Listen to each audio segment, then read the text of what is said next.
News alerts. ఇటీవల కురిసిన భారీ వర్షాలు, వరదలకు తీవ్రంగా నష్టపోయిన బాధితులకు రాష్ట్ర ప్రభుత్వం బుధవారం పరిహారం విడుదల చేస్తోంది. ముఖ్యమంత్రి నారా చంద్రబాబు నాయుడు విజయవాడ కలెక్టరేట్ నుంచి బాధితులకు ఈ పరిహారాన్ని నేరుగా వారి ఖాతాల్లోకి జమ చేయనున్నారు. ఈ విషయాన్ని ఎన్టీఆర్ జిల్లా కలెక్టర్ సృజన మీడియాకు తెలిపారు. ఇటీవల కురిసిన వర్షాలు, బుడమేరు వరదలకు విజయవాడలోని పలు ప్రాంతాలు ముంపునకు గురై ప్రజలు తీవ్రంగా నష్టపోయారు. మునుపెన్నడూ లేని విధంగా విజయవాడ వరదలకు అతలాకుతలమైంది.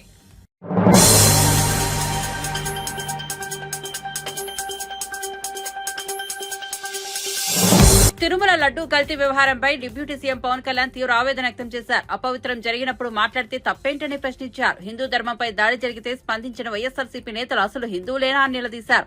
పొన్నవోలు సుధాకర్ రెడ్డి పిచ్చి ప్రేలాపనలు పేలుతున్నారని మండిపడ్డారు. సనాతన ధర్మంపై ఇష్టం వచ్చినట్లు మాట్లాడితే ఊరుకునేది లేదని హెచ్చరించారు. పాయశ్చిత్త దీక్షలో భాగంగా విజయవాడ ఇంద్రకీలాద్రిలో పవన్ కళ్యాణ్ శుద్ది కార్యక్రమాలు చేపట్టారు. అనంతరం మీడియాతో మాట్లాడుతూ వైఎస్సార్సీపీ నేతల తీరుపై ఆగ్రహం వ్యక్తం చేశారు. ఈ ఎంటైర్ ఈ విషయంలో వాళ్ళు మతం పుచ్చుకున్నారా లేదా నాకు అన్నీ తెలియదు. వైవి సుబ్బారెడ్డి గారు ఉన్నారు, భూమన కరుణాకర్ రెడ్డి గారు ఉన్నారు, వారి కుటుంబ సభ్యులు ఉన్నారు. ఎవరైనా సరే మీరు మతం పుచ్చుకున్నారా లేదా నాకు తెలియదు. అవన్నీ అది మీరు బయటికి చెప్పుకుంటారా లేదు నాకు తెలియదు. నేను అది కూడా మాట్లాడట్లా. కానీ మీరు బాధ్యత తీసుకున్నారు. మీరు హైందవ ధర్మాన్ని కాపాడుతానని మీరు బాధ్యత తీసుకున్నప్పుడు కాపాడాల్సిన అవసరం మీ మీద ఉంది. బోర్డుని మీరు స్థాపించారు, మేము స్థాపించాల. తప్పులు జరిగినాయి. తప్పులు జరిగితే వైఎస్ జగన్ గారు ఏం చెప్పాలి? ఒకవేళ నాకు తెలియకుండా మేము ఆయన బ్లేమ్ చేయట్లా. కానీ మీ ఆధ్వర్యంలో జరిగింది. మీరు కాన్స్టిట్యూట్ చేసిన బోర్డు వల్ల జరిగిన తప్పిదాలు ఇవి. మేము ఇవి కనుగొన్నాం. ల్యాబ్ టెస్టులు ఇవన్నీ మేము ఆటలాడతామా? ఇవన్నీ వీటితోటి సెంటిమెంట్స్ తోటి మాకు బాధ్యత లేదా? నేను నిజంగా కనుక చాలా బలమైన సనాతన ధర్మాన్ని పాటించేవాడిని. చిన్నప్పటి నుంచి పొద్దున్న లేచినప్పటి నుంచి రాత్రి పడుకునేదాకా మా ఇంట్లో రామనామం ఉండేది, రామ జపం ఉండేది మా ఇంట్లో. అలాంటి రామభక్తులం మేము. కానీ రామతీర్థం విగ్రహాన్ని, రాముడి విగ్రహాన్ని శిరచ్ఛేదం జరిగినప్పుడు ఒక సగటు సనాతనవాదిగా, సగటు హిందువుగా, సగటు రామభక్తుడిగా బయటకు వచ్చి చాలా గొడవలు చేయగల సత్తా ఉన్నవాడిని గుర్తుపెట్టుకోండి.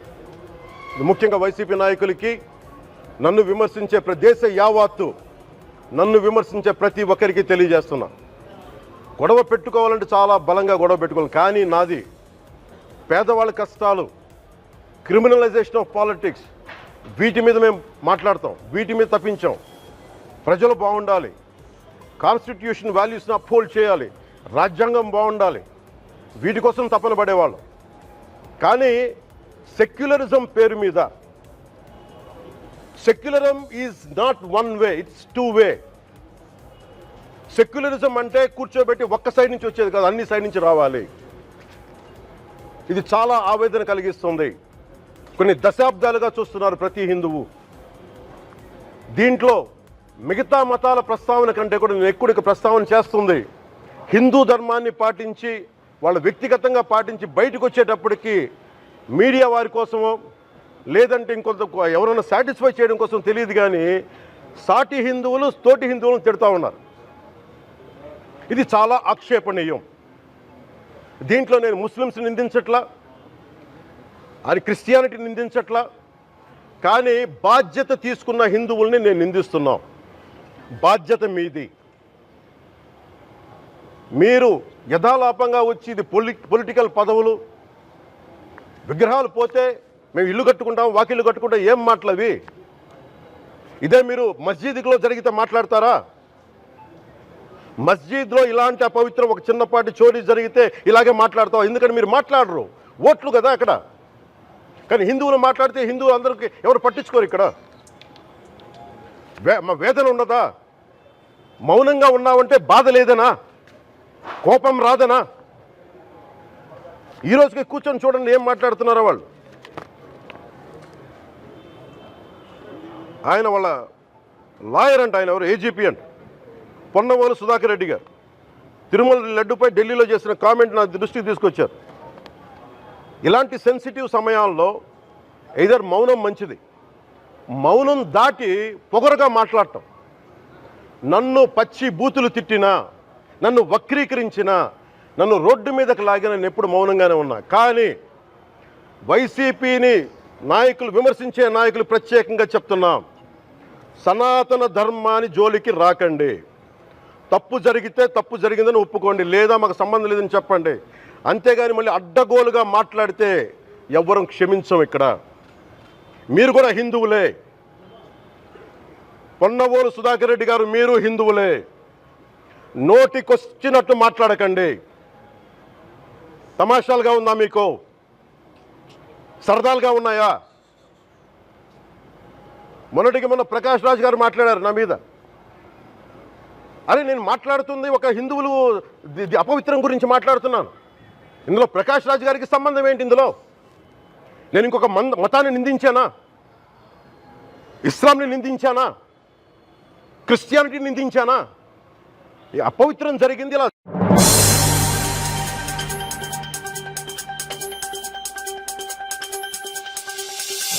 విజయవాడ ఇంద్రకీలాద్రిలో ఉప ముఖ్యమంత్రి పవన్ కళ్యాణ్ ప్రాయశ్చిత్త దీక్ష కార్యక్రమం చేపట్టారు.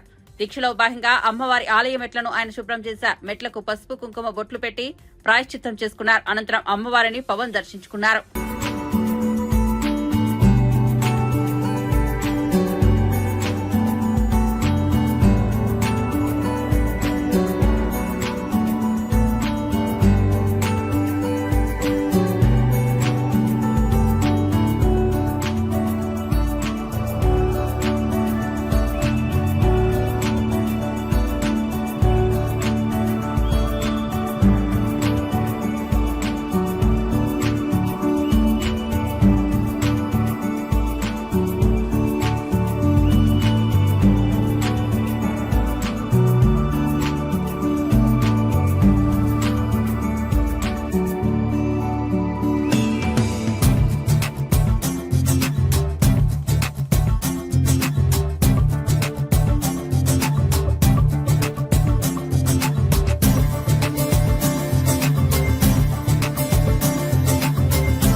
AP deputy CM Pawan Kalyan కు మాజీ మంత్రి వైసీపీ సీనియర్ నేత అంబటి రాంబాబు సవాల్ విసిరారు. తిరుమల లడ్డూ వ్యవహారంలో మేం తప్పు చేసినట్లు నిరూపించాలి. లడ్డూ ప్రసాదం తయారీలో జంతు క్రొవ్వు కలిపిన నెయ్యిని వాడినట్లు నిరూపిస్తే మీ బూట్లు నేను తుడుస్తా అని సవాల్ విసిరారు. ఎందుకు డ్రామాలాడుతున్నారని పవన్ పై మండిపడ్డారు. విజయవాడ ఇంద్రకీలాద్రి మెట్లను పవన్ శుద్ది చేయడంపై స్పందిస్తూ మేం తప్పు చేస్తే మీరు మెట్లు తొడవడమేంటి అని వ్యంగ్యాస్త్రాలు సంధించారు. హిందువుల దేవాలయాలపై దాడులు జరుగుతుంటే వైసీపీ ప్రభుత్వం పట్టించుకోలేదంటూ పవన్ అన్నారని, నిజానికి గత టీడీపీ ప్రభుత్వ హయాంలో విజయవాడలో అనేక దేవాలయాలను పాల్గొట్టారని అంబటి రాంబాబు ఆరోపించారు. దేవాలయాల్లోని దేవతామూర్తుల విగ్రహాలను మున్సిపాలిటీ బండ్లపై వేసుకెళ్లారని, సనాతన ధర్మం మీద ఇంత ప్రేమ భక్తి ఉన్న పవన్ అప్పుడు ఎందుకు మాట్లాడలేదని ఆయన ప్రశ్నించారు. మా మీద రాజకీయంగా కక్ష తీర్చుకోవడానికి ప్రయత్నం చేస్తున్నారు. ఇది తప్పు కాదా? ఇది సాంప్రదాయమా? దీని భగవంతుడు క్షమిస్తాడా అని అంబటి రాంబాబు ప్రశ్నించారు. పగలగొట్టి దేవాలయాల్లో ఉన్నటువంటి దైవ స్వరూపాలను మున్సిపాలిటీ తొట్టుల్లో వేసుకు వెళ్ళినటువంటి సంఘటన మర్చిపోయారా అని అడుగుతా ఉన్నా. ఆ రోజు ఎందుకు మాట్లాడలేదు? సనాతన ధర్మం మీద ఇంత ప్రేమ భక్తి ఉన్నటువంటి పవన్ కళ్యాణ్ గారు ఆ రోజు మీరు ఎందుకు మాట్లాడలేదు అని అడుగుతా ఉన్నా.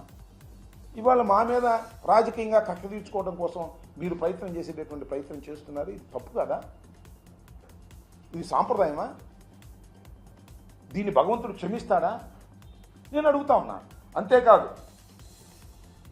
భూమన కరుణాకర్ రెడ్డి తిరుమల వెళ్ళి హై డ్రామా క్రియేట్ చేశాడంట. నిన్న వెళ్ళాడు మాజీ టీడీ బోర్డు చైర్మన్, వెళ్ళి అక్కడే ప్రమాణం చేశాడు దైవం ముందు. దాన్ని హై డ్రామా అంట. ఆయన హై డ్రామా చేసింది, మీరా హై డ్రామా చేసింది, ఒక్కసారి ఆలోచించాలి ప్రజలు. ఆయన కూడా తెలుసుకోవాలి అని మనం చేస్తున్నాం. కొద్దిగా జూమ్ చేస్తే చూపిస్తా ఎవరిది హై డ్రామానో ఎవరిది హై డ్రామా కాదో చూస్తున్నటువంటి ప్రేక్షక మహాశయులు నిర్ణయించాలి అని. దీన్ని ఏమంటారో చెప్పమని అడుగుతాను.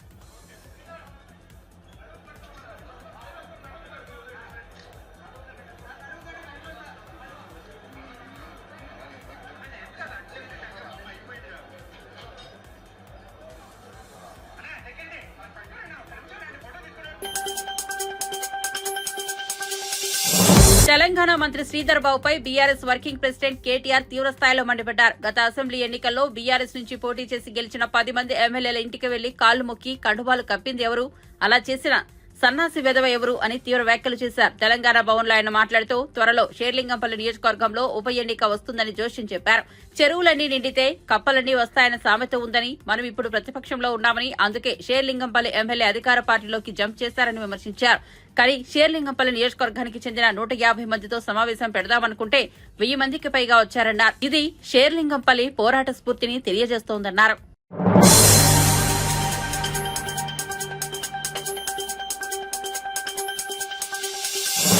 కేటీఆర్ బలుపు మాటలు తగ్గించుకోవాలని ప్రభుత్వ విప్ ఆది శ్రీనివాసరావు హితవు పలికారు. బీఆర్ఎస్ అధికారంలో ఉన్న 10 ఏళ్ల కాలంలో ఫిరాయింపులకు కేర్ ఆఫ్ అడ్రస్ గా నిలిచిన కేటీఆర్ ఈ నీతులు చెబుతారా అని తీవ్రస్థాయిలో మండిపడ్డారు. ఆయన మీడియాతో మాట్లాడుతూ 60 మంది ప్రతిపక్ష ఎమ్మెల్యేలను, ఎమ్మెల్సీలను, ఎంపీలను చేర్చుకున్న నువ్వు కూడా ఫిరాయింపుల గురించి మాట్లాడతావా అని నిలదీశారు. నాడు ప్రగతి భవన్ లో ఎమ్మెల్యేలకు గులాబీ కండువా కప్పి చేర్చుకున్నది ఎవరని ప్రశ్నించారు. ప్రతిపక్ష ఎమ్మెల్యేల ఇళ్లకు వెళ్లి ప్రలోభ పెట్టి బెదిరించి బీఆర్ఎస్ లో చేర్చుకున్న సన్యాసి ఎవరు అని ధ్వజమెత్తారు. రోజుకు ఎమ్మెల్యేను చేర్చుకుని చివరకు విలీనమంటూ అబద్దాలు చెప్పిన దగాకోరులు అని తీవ్ర వ్యాఖ్యలు చేశారు. అధికారంలో ఉన్నప్పుడు పార్టీలను మింగేసి ఇప్పుడు రాజ్యాంగం, ప్రజాస్వామ్యం అంటూ నంగనాచి కబుర్లు చెబుతావా అని ధ్వజమెత్తారు. మాటలు అహంకార పూరితంగా, ఫ్రస్ట్రేషన్ తో, బలుపుతో కూడుకున్నటువంటి మాటలుగా మేము భావిస్తున్నాం. వేదవానే పదం గురించి మాట్లాడుతున్నటువంటి సందర్భాన్ని పురస్కరించుకొని మేము అడుగుతున్నాం ఈరోజు కాంగ్రెస్ పార్టీ పక్షాన. ఇంచుమించు 9 సంవత్సరాలలో 60 మంది ప్రతిపక్ష శాసనసభ్యుల్ని, శాసనమండలి సభ్యుల్ని వెంట పడి మరీ కండువ కప్పిన విధవలు ఎవరనే మాట రోజుకొకరిని తీసుకొని మా బట్టి విక్రమార్క గారిని ప్రతిపక్ష నేతగా చూడకుండా చేసినటువంటి విధవలు ఎవరో అని ఈరోజు మేము మా పార్టీ పక్షాన్ని కూడా అడగదలుచుకున్నాం అన్నమాట. మాటలు చక్కగా రానని చెప్తున్నాం. మీరు ఒకడంటే మీరు ఏంటంటే ఇప్పటికే అనేక మార్లు చెప్పినాం. ప్రజాస్వామ్యం గురించా మీరు మాట్లాడదని అడుగుతున్నాం.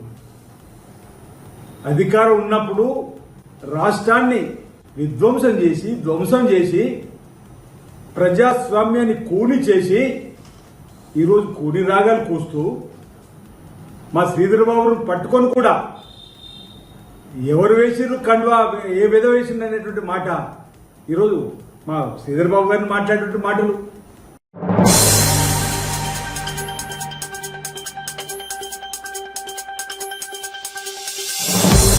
తిరుపతి లడ్డూ ప్రసాదంలో వాడే నెయ్యి కల్తీ జరిగిందంటూ గత కొన్ని రోజులుగా తీవ్ర రాజకీయ దుమారం రేగుతోంది. తాజాగా ఈ అంశంపై సిపిఐ జాతీయ కార్యదర్శి నారాయణ ఆసక్తికర వ్యాఖ్యలు చేశారు.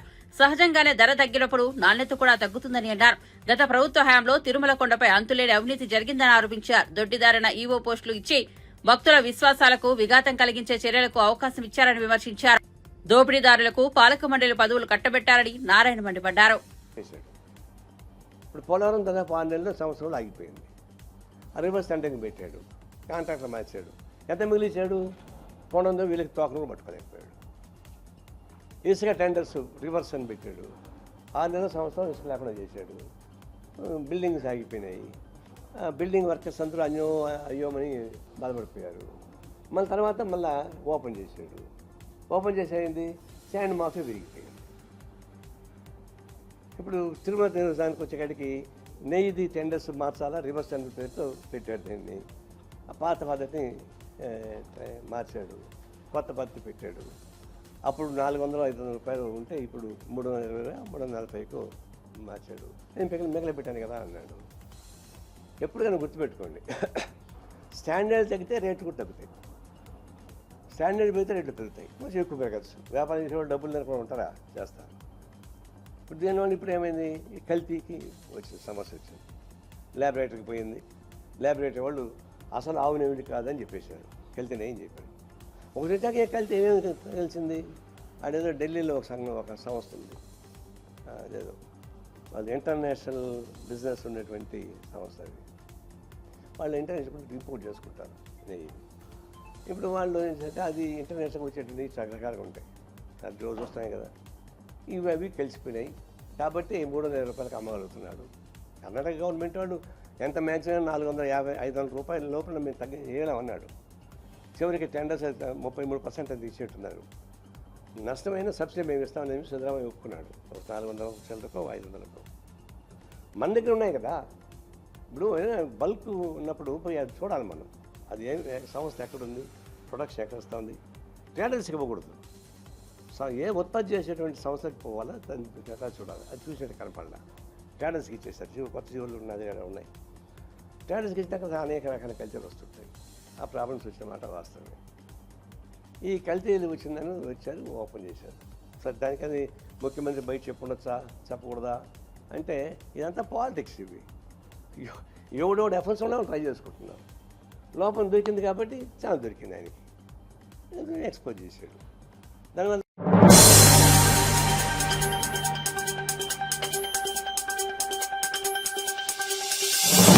తిరుమల లడ్డూ అంశం ఏపీ రాజకీయాలను షేక్ చేస్తున్న సంగతి తెలిసిందే. ఈ అంశంపై ఏపీలోని అధికార పక్షంతో పాటు ఇతర రాజకీయ పార్టీలు కూడా గత వైసీపీ ప్రభుత్వాన్ని టార్గెట్ చేస్తున్నాయి. ఈ అంశంలో సినీ నటుడు ప్రకాష్ రాజ్ వేలు పెట్టడం, డిప్యూటీ సీఎం పవన్ కళ్యాణ్ ఉద్దేశించి వ్యాఖ్యానించడం తెలిసిందే. డిప్యూటీ సీఎంగా ఉన్న మీరు తిరుపతి లడ్డూ అంశంపై విచారణ జరిపించవచ్చని, కానీ మీరు ఈ ఇష్యూని జాతీయ స్థాయిలో ఎందుకు రచ్చ చేస్తున్నారని ప్రకాష్ రాజ్ ప్రశ్నించారు. దేశంలో మతపరమైన సమస్యలు చాలా ఉన్నాయి. కేంద్రంలో ఉన్న మీ మిత్రులకు కృతజ్ఞతలు తెలుపుకుంటున్నా అంటూ వ్యంగ్యం ప్రదర్శించారు. ఈ నేపథ్యంలో మీడియాతో పవన్ మాట్లాడుతూ అన్ని తెలుసుకుని ప్రకాష్ రాజ్ మాట్లాడాలని చెప్పారు. సనాతన ధర్మం గురించి ఇష్టం వచ్చినట్లు మాట్లాడితే ఊరుకునేది లేదని హెచ్చరించారు. తప్పు జరిగినప్పుడు మాట్లాడకూడదా అని ప్రశ్నించారు. పవన్ వ్యాఖ్యలపై ప్రకాష్ రాజ్ కౌంటర్ ఇచ్చారు. ఎక్స్ వేదికగా ఒక వీడియోను విడుదల చేశారు. శ్రీ పవన్ కళ్యాణ్ గారు, నేను ఇప్పుడే మీ ప్రెస్ మీట్ ని చూశాను. నేను చెప్పిందేంటి, మీరు దాన్ని అపార్థం చేసుకుని తిప్పుతున్నదేంటి? నేను ఇప్పుడు విదేశాల్లో షూటింగ్లో ఉన్నాను. 30వ తారీఖు తర్వాత వచ్చి మీ ప్రతి మాటకి సమాధానం చెప్తాను. ఈ మధ్య మీకు వీలైతే నా ట్వీట్ని మళ్ళీ చదవండి, అర్థం చేసుకోండి ప్లీజ్.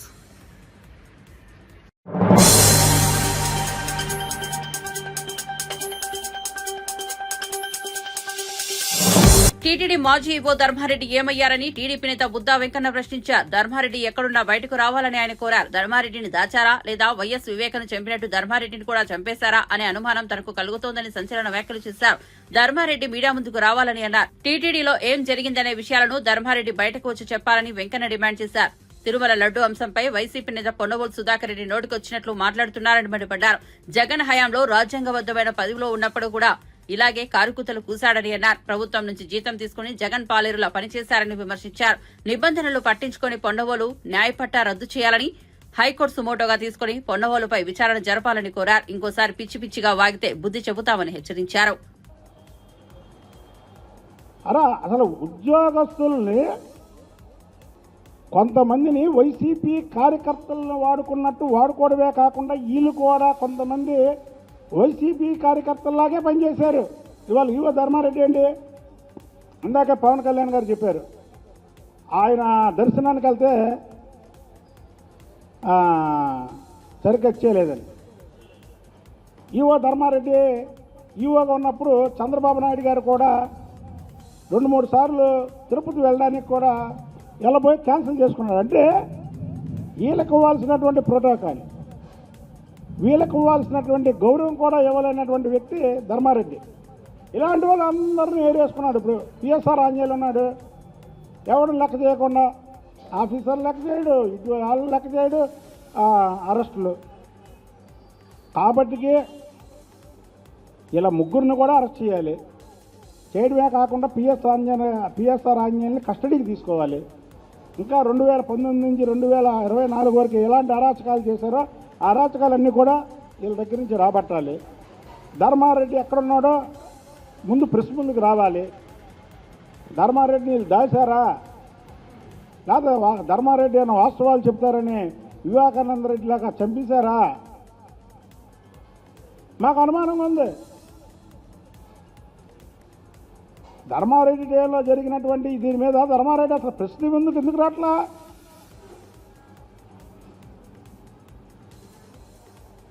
కాబట్టికి ప్రజలకు ఎన్నో అనుమానాలు ఉన్నాయి. చివరగా నేను కోరేది ఒకటే, పొన్నవాళ్ళు లాంటి వ్యక్తులు న్యాయ వ్యవస్థకి చీడ పురుగులు. న్యాయ వ్యవస్థ అంటే మాకు చాలా గౌరవం. నేను ఉదాహరణకు చెప్పా, ఇవాళ ఏజీ దమ్మలపాటి శ్రీనివాస్ గారు ఏ రోజైనా మీడియా ముందుకు వచ్చి జగన్మోహన్ రెడ్డి గురించి ఆయన మాట్లాడా? ఆయన లాయరు, ఆయన పైన ఆయన చేయాలి, ప్రభుత్వం తరఫున చేస్తాడు. నువ్వెవడివి చంద్రబాబు నాయుడు గారి గురించి మాట్లాడడానికి? నీ ఏజీ పోస్ట్ ఉండగా మాట్లాడావు, ఇవాళ మాట్లాడుకో పోనీ. నువ్వు ఏజీ పోస్ట్ ఉండగా రాజ్యాంగబద్ధమైనటువంటి పదవిలో ఉండి చంద్రబాబు గారి గురించి మాట్లాడడానికి నీకే అర్హత ఉంది? కాబట్టి ఇలాంటి వ్యక్తుల్ని సుమారుగా తీసుకొని ఈ కేసుని నిన్న మాట్లాడినటువంటి పందుకు గురించి, పందుకు బంగారం అన్నందుకు నేను జస్టిస్ని కోరుకుంటున్నాను.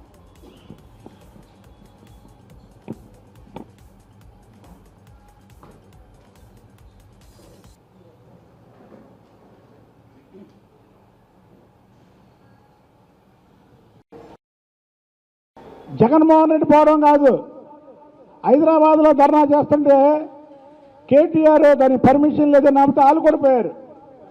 అంటే 2 రాష్ట్రాల్లో కూడా పోయారు ఇలాంటి పొన్నవాళ్ళు లాంటి వాళ్ళు చెప్పబట్టి. ఇప్పుడు ముఖ్యంగా చెప్పదలుచుకున్నది ఏంటంటే, పొన్నవాళ్ళకి అసలుకి రాగి చెంబు నెయ్యి అంట, బంగారం పందాయిలు అంట. ఇలాంటి వాళ్ళు న్యాయ వ్యవస్థకే ఒక చీడ పురుగులు. నువ్వేం కేసు పెట్టుకుంటా పెట్టుకో, నా మీద నువ్వేం దావా వేసుకుంటా వేసుకో, నీ గురించి నేను చెప్తున్నా. నువ్వు న్యాయ వ్యవస్థలో పనికిరానిటువంటి వ్యక్తివి. నువ్వు న్యాయ వ్యవస్థలో పనికిరావని ఏఐజీగా ఉన్నప్పుడే తేలిపోయింది. నువ్వు రాజకీయాలు మాట్లాడబట్టి ఇవాళ ఏదైతే పంది కొవ్వు బంగారంతో పోల్చావో 100కి 100% తిరుపతి టీటీడీ దేవస్థానంలో లడ్డూలో పంది కొవ్వు కలిపినట్టే. ఎందుకంటే నువ్వు దాన్ని బంగారంతో పోలుస్తున్నావు. నువ్వు నిన్నెవడో అడిగాడు రేటు?